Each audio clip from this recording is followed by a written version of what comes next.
और अब कुछ और अहम खबरें सुपरफास्ट अंदाज में।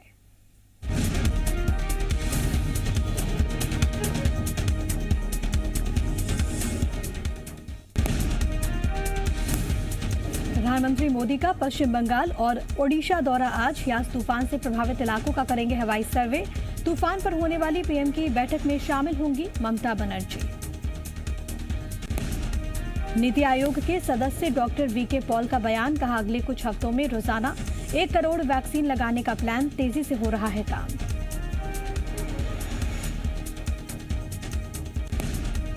अलग अलग वैक्सीन की 2 डोज लगाने के मामले में नीति आयोग का बयान, डॉक्टर वीके पॉल ने कहा अलग अलग वैक्सीन डोज से नुकसान नहीं, मिक्स मैच ट्रायल पर भी विचार।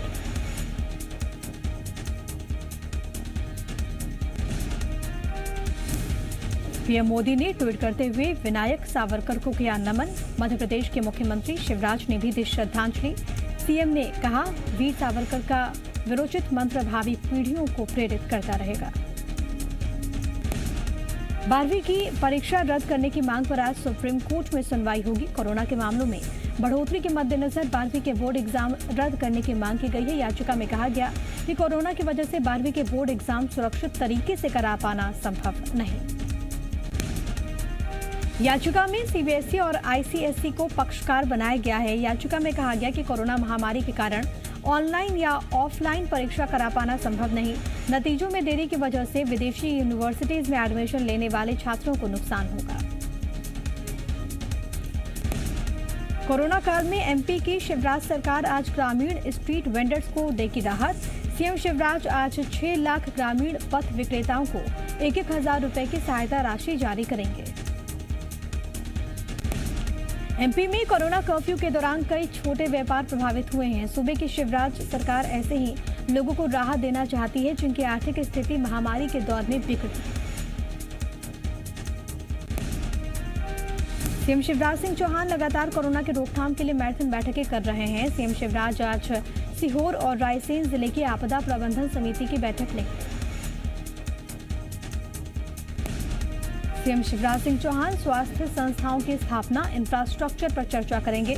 इसके बाद मुख्यमंत्री कोरोना को काबू करने के लिए समीक्षा बैठक करेंगे। सभी मंत्री अधिकारी रहेंगे मौजूद। सीएम शिवराज सिंह चौहान ने 31 मई तक एमपी को कोरोना मुक्त प्रदेश बनाने का लक्ष्य रखा है।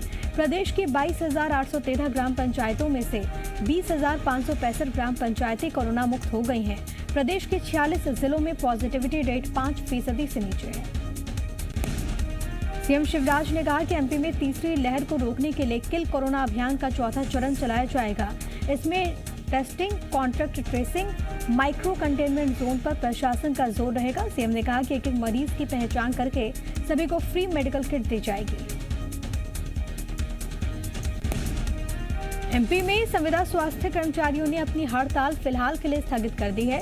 स्वास्थ्य मंत्री प्रभुराम चौधरी के साथ हुई मुलाकात के बाद संविदा स्वास्थ्य कर्मचारियों ने 15 दिन के लिए अपनी हड़ताल स्थगित कर दी।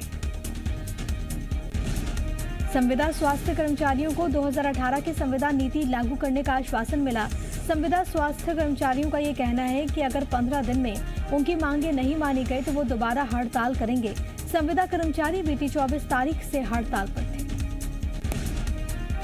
एमपी में पिछले 24 घंटे में कोरोना के 1,977 नए मामले रिपोर्ट हुए।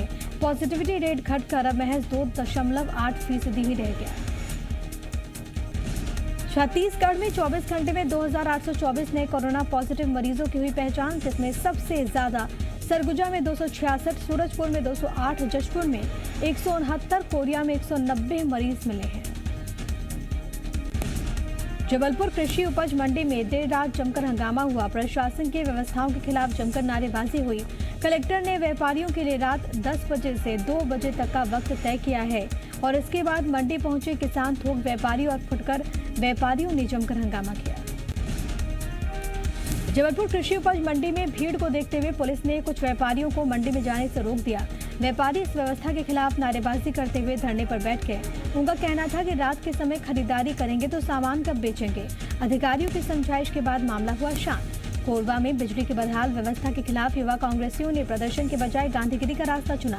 युवा कांग्रेसी बिजली कंपनी के दफ्तर पहुंचे, पूजा पाठ कर अधिकारियों के चैम्बर में नारियल बांधे। अव्यवस्थाओं में सुधार कर बिजली व्यवस्था दुरुस्त करने को लेकर विभाग को ज्ञापन सौंपा। कोरबा में युवा कांग्रेसियों ने समस्या का समाधान न होने पर आगे आंदोलन की चेतावनी भी दी। युवा कांग्रेसियों का आरोप है कि अधिकारी, कर्मचारी और ठेकेदार की मिलीभगत से बड़े पैमाने पर भ्रष्टाचार हो रहा है। गौरेला पेंड्रा मरवाही जिले में आदिवासी विकास विभाग के सहायक आयुक्त ने वैक्सीनेशन नहीं कराने पर सैलरी रोकने के निर्देश दिए। उन्होंने अपने विभाग के अधीनस्थ आने वाले सभी कर्मियों, अधिकारियों, आश्रम शालाओं और छात्रावासों के अधीक्षकों को वैक्सीनेशन कराना अनिवार्य कर दिया है।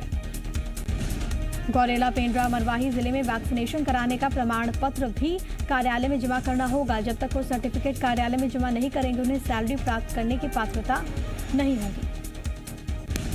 गुना में प्रशासन के मना करने के बावजूद प्राइवेट स्कूल ने परीक्षा करवाई, जिसके बाद कार्रवाई करते हुए स्कूल प्रबंधन पर केस दर्ज कर लिया गया। श्री गुरुकुल स्कूल में धमकाकर 10वीं के छात्रों को बुलाया गया। प्रशासन ने जब इसकी जानकारी में प्रशासन की टीम को मिली तो टीम स्कूल पहुंची, कार्रवाई की गई। पेंड्रा में मॉब लिंचिंग का मामला है सामने। यहां पर मवेशी लेकर एमपी जा रहे 2 युवकों और उन्हें बचाने आए कुछ लोगों को ग्रामीणों ने जमकर पीट दिया और इसमें सूरज नाम के शख्स की मौके पर ही मौत हो गई। गौरेला थाना क्षेत्र से 2 युवक मवेशी लेकर एमपी जा रहे थे, तभी साले घोरी के जंगल में स्थानीय लोगों ने उन्हें पकड़ लिया, पिटाई कर दी। पीड़ितों के शरीर पर चोट के गहरे जख्म हैं। मामला दर्ज कर पुलिस ने आरोपियों को हिरासत में लेना शुरू कर दिया। इंदौर के चंदननगर में शादी पर पाबंदी के बावजूद दावत कार्यक्रम का आयोजन हुआ। मामले की जानकारी मिलने पर पुलिस और नगर निगम की टीम मौके पर पहुंची, कार्रवाई की गई। इंदौर के चंदननगर थाना प्रभारी योगेश तोमर ने बताया कि लड़की के पिता जावेद ने करीब 250 लोगों को दावत दे रखी थी। पुलिस ने लड़की के पिता और जिस बिल्डिंग में कार्यक्रम आयोजित हो रहा था उसके मालिक को गिरफ्तार किया। मंदसौर में मौसम ने करवट ली। दोपहर बाद से तेज हवाओं के साथ अचानक तेज बारिश शुरू हो गई। तापमान में गिरावट दर्ज की गई। हवा इतनी तेज थी कि कई जगहों से पेड़ गिरने की खबरें भी सामने आ रही हैं। एमपी में यास तूफान का ज्यादा असर देखने को नहीं मिलेगा। मौसम विभाग का कहना है कि इससे रीवा, शहडोल और जबलपुर संभाग के कुछ इलाकों में हल्की बारिश की संभावना है, लेकिन अन्य जगहों पर यास का प्रभाव नहीं देखने को मिलेगा। नीमच में तेज आंधी और बारिश से तूफान की वजह से कई जगहों पर शेड भी उड़ गए। लोगों को गर्मी से हालांकि थोड़ी राहत मिली है। एमपी के कई जिलों में चक्रवाती तूफान यास का असर दिख रहा है। आगर मालवा में भी इस समय मौसम में बदलाव देखा गया। अचानक तेज हवा चलने लगी, बादल बरसने लगे। नौतपा की वजह से तापमान में जो बढ़ोतरी देखी गई थी, फिलहाल उससे भी राहत मिली है। अचानक हुई बारिश ने जिले का मौसम सुहाना कर दिया। छिंदवाड़ा में एम्बुलेंस का मनमाना किराया वसूलने का आरोप लगा है। छिंदी गांव के रहने वाले अब्दुल तारिक अस्तमा को नागपुर तक ले जाने के लिए 24,000 रुपये वसूलने का आरोप है। नागपुर जाने के बाद अब्दुल तारिक की मौत हो गई। मौत के बाद शव को वापस लाने के लिए 15,000 किराया वसूलने का आरोप। पीड़ित परिवार ने प्रशासन से की लिखित शिकायत। एम्बुलेंस का 3 महीने का परमिट निरस्त।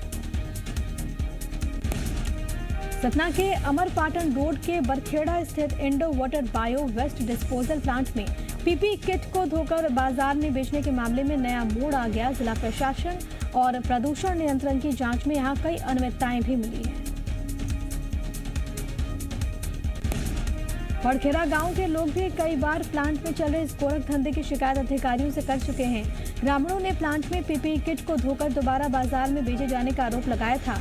प्लांट प्रबंधक के इस गोरख धंधे का वीडियो भी काफी वायरल हुआ था। मुरैना के रामपुर कला गांव पंचायत में पानी की समस्या के वजह से ग्रामीण बेहद परेशान हैं। आलम यह है कि पीने के पानी के लिए बैलगाड़ी से 2 से 3 किलोमीटर तक का सफर करना पड़ता है, तब जाकर पीने का पानी नसीब होता है। वहीं किसानों के खेत पानी की कमी से बंजर पड़ने लगे हैं। सरकारी मशीनरी फेल होने से किसानों के खेतों को पानी नहीं मिल पा रहा। किसान गांव के ही निजी ट्यूबवेल का सहारा ले रहे हैं। खेतों में 1 घंटे तक पानी देने के लिए उन्हें 300 रुपए तक देने पड़ते हैं। वहीं पानी की समस्या से परेशान होकर कई लोग पलायन कर चुके हैं।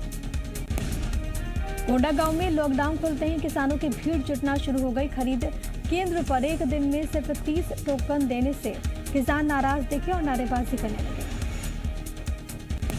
मशक्कत के बाद पुलिस ने भीड़ पर काबू पाया और एसडीएम ने टोकन 30 की जगह 100 करने का भरोसा दिया, तब जाकर किसान माने।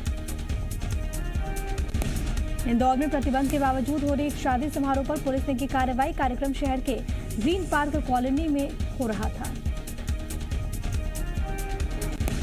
शादी में 200 से ज्यादा लोग मौजूद थे। चंदन नगर पुलिस ने लड़की के पिता और मकान मालिक के खिलाफ कानूनी कार्रवाई की।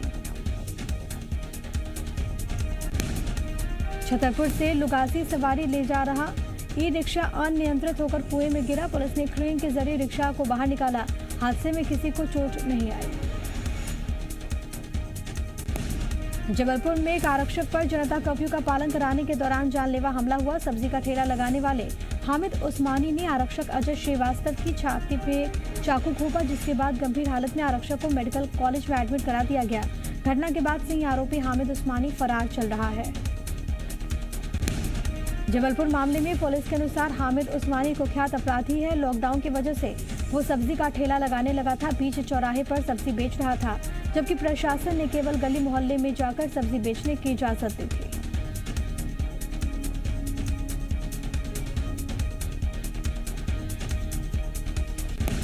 राजनांदगांव में एक नाबालिग लड़की से रेप का मामला है सामने। पुलिस ने मामले में 5 आरोपियों को किया गिरफ्तार। आरोपी पिछले 1 साल से बच्ची के साथ दुष्कर्म कर रहा था। 15 साल की नाबालिग को डराते धमकाते भी वो थे। आरोपियों के खिलाफ धारा 376 और पॉक्सो एक्ट के तहत मुकदमा दर्ज किया गया। ग्वालियर पुलिस को रेप के आरोपियों को पकड़ने में सफलता मिली। पुलिस ने बंदूक की नोक पर रेप करने वाले 2 आरोपियों को पकड़ा है। पुलिस को दोनों के पास से 315 बोर के देसी कट्टे, चोरी का एक फ्रिज भी मिला है।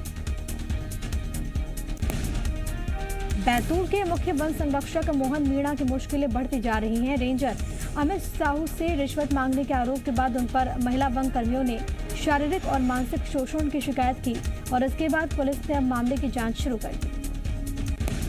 बैतूल में महिला वन कर्मियों ने सीसीएफ पर शोषण का आरोप लगाया। बताते चले कि सीसीएफ मोहन मीणा उस वक्त सुर्खियों में आ गए जब रेंजर अमित साहू से 50,000 रुपए की मांग कर रहे थे और इसका एक ऑडियो भी सामने आया था। अगर मालवा के नलखेड़ा में देवी जी मार्ग पर गुमटियों में अचानक आग लग गई। आग लगने के पीछे हाई टेंशन लाइन में फॉल्ट को बताया जा रहा है। आग की चपेट में एक के बाद एक 3 गुमटियां आ गई। गुमटियों में आग लगने की सूचना मिलने के बाद 1 घंटे बाद भी फायर ब्रिगेड की टीम नहीं पहुंची। ऐसे में स्थानीय लोगों ने और पुलिस ने पानी के टैंकर्स के जरिए आग पर काबू पाया। आग लगने से गुमटियों के अंदर रखा सामान पूरी तरीके से जलकर खाक हो गया। दुर्ग के सुपौल थाना इलाके में इंडियन ऑयल के एक टैंकर में भीषण आग लग गई। आग लगने की सूचना मिलने के बाद पुलिस और दमकल विभाग की टीम मौके पर पहुंची, आग पर काबू पाया। मुंगेली के सहसपुर गांव में एक खेत के पैरावट में भीषण आग लग गई। 20 एकड़ खेत के पैरावट में लगी आग लगातार फैल रही है। आग लगने का कारण शॉर्ट सर्किट को बताया जा रहा है। नारायणपुर के दुग्गा बंगाल के एक शादी समारोह में कोविड गाइडलाइंस के उल्लंघन की शिकायत पर पहुंची टीम पर पथराव के मामले में गुरुवार को पुलिस ने 3 आरोपियों को कोर्ट में किया पेश। नारायणपुर मामले में एसडीएम दिनेश नाग ने घटना की जानकारी देते हुए बताया कि दुग्गा बंगाल में जिस परिवार के घर पर विवाह था उन्होंने नियम उल्लंघन की बात मानते हुए चालान चुकाया, लेकिन कुछ असामाजिक तत्वों ने टीम के साथ गलत व्यवहार करते हुए पथराव किया। रीवा के सुपर स्पेशलिटी हॉस्पिटल में एसआईएसएफ के जवान को बंधक बनाकर पीटने का मामला है सामने। आरोप है कि डॉक्टर्स ने स्टेट इंडस्ट्रियल सिक्योरिटी फोर्स यानी कि एसआईएसएफ के जवान को बंधक बनाकर पीटा। जवान का पर्स और मोबाइल भी छीन लिया। मुरैना में एक पुराने विवाद को लेकर 2 पड़ोसियों में जमकर मारपीट हुई। विवाद इतना बढ़ गया कि दोनों पक्षों में जमकर लाठी डंडे चले। नौबत फायरिंग तक जा पहुंची। दोनों पक्षों में फायरिंग के बीच एक राहगीर भी जख्मी हुआ है। मुरैना में घायल युवक को इलाज के लिए जिला अस्पताल में एडमिट किया गया। पूरी घटना वहां पर लगे सीसीटीवी कैमरे में कैद हो गई। पुलिस ने दोनों ही पक्षों के लोगों को हिरासत में लेकर शुरू की पूछताछ। सागर धनखड़ हत्या मामले में घटना के वक्त का वीडियो आया सामने। हाथ में डंडा लिए नजर आया पहलवान सुशील कुमार, जमीन पर पड़ा है सागर। मेहुल चौकसी के भारत आने पर असमंजस गहराया। ईस्टर्न कैरिबियन सुप्रीम कोर्ट में आज होगी सुनवाई। चौकसी के वकील ने न्यूज एजेंसी एएनआई से कहा प्रत्यर्पण पर लग सकती है रोक।